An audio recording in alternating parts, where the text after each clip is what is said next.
Lecture 11, the adjective. The adjective, the first question, relative and qualitative adjectives, the structural types of adjectives, degrees of comparison, substantivization of adjectives, syntactic functions of adjectives. The adjective expresses the categorical semantics of property of a substance. It means that each adjective used in the text presupposes relation to some noun, the property of whose referent it denotes, such as its material, color, dimensions, position, state, and other characteristics both permanent and temporary. All the adjectives are traditionally divided into two large subclasses, qualitative and relative. Relative adjectives express such properties of a substance as are determined by the direct relation of the substance to some other substance. The nature of this relationship in adjectives is best revealed by definitional correlations. A wooden hut, a hut made of wood, a historical event, an event referring to a certain period of history, surgical treatment, treatment consisting in the implementation of surgery. Qualitative adjectives, as different from relative ones, denote various qualities of substances which admit of a quantitative estimation, that is, of establishing their correlative quantitative measures. The measure of a quality can be estimated as high or low, adequate or inadequate, sufficient or insufficient, optimal or excessive. The structural types of adjectives. Adjectives, according to the word-building structure, can be divided into simple, derived, and compound. Simple adjectives have only one stem. Derived adjectives are formed with the help of prefixes and suffixes. Compound adjectives may be subdivided into three groups. Compound adjectives with two or more stems and a hyphen between them. Compound derived adjectives are formed by adding the suffix ed on the second adjective. Compound adjectives with numbers are combined with number and noun. In the compound adjective, the noun is singular even when number is two or more. The category of adjectival comparison expresses the quantitative characteristic of the quality of a noun referent. That is, it gives a relative evaluation of the quantity of a quality.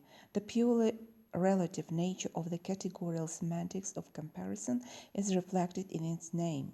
The category is constituted by the opposition of the three forms known under the heading of degrees of comparison. There are three degrees of adjectives. They are positive degree, comparative degree, and superlative degree. There are two methods of forming the comparative and the superlative degrees.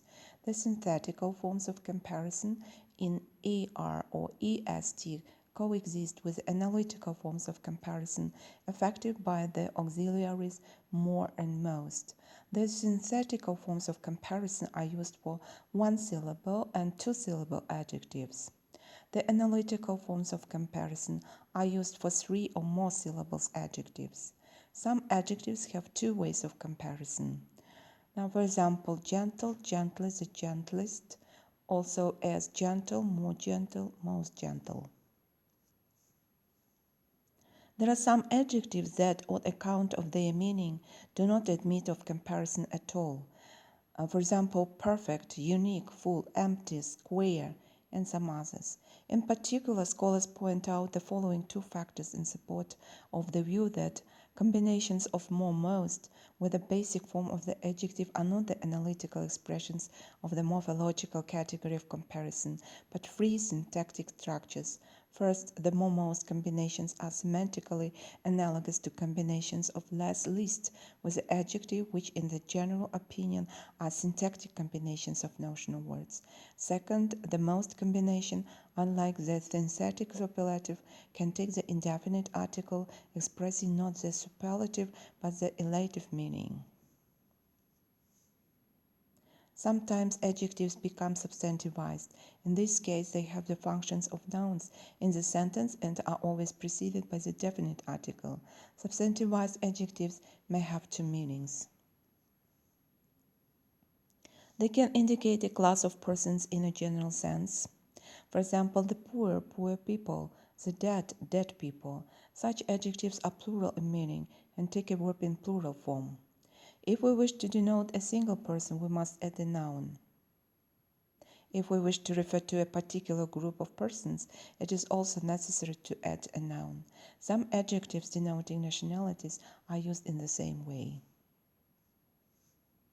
Substantivized adjectives may also indicate an abstract notion. Then they are singular in meaning and take a singular verb. Adjectives may serve in the sentence as an attribute. Adjectives used as attributes usually immediately precede the noun. Normally, there is no pause between the adjective and the noun. Such attributes are called close attributes. However, an adjective placed in preposition to the noun may be separated from it by a pause. Then it becomes a loose attribute. There are two main roles an adjective may take in a sentence, and with a few exceptions, each adjective is able to take other role just as easily. The first role is to act as a predicative adjective, in which the adjective modifies a preceding noun as a predicate linked by a verb. For example, a predicative. Her smile was almost professional. He looked mature, sober and calm. An objective predicative. I thought him very intelligent. A subjunctive predicative. The door was closed tight. The second role an adjective may take as an attributive adjective, in which it modifies a noun by being linked directly to the noun as part of the noun phrase. It should be noted that most adjectives can be used both attributively and predicatively, but some, among them those beginning with A, can be used only as predicatives. For example, afraid, asleep, alone, awake, ashamed, etc.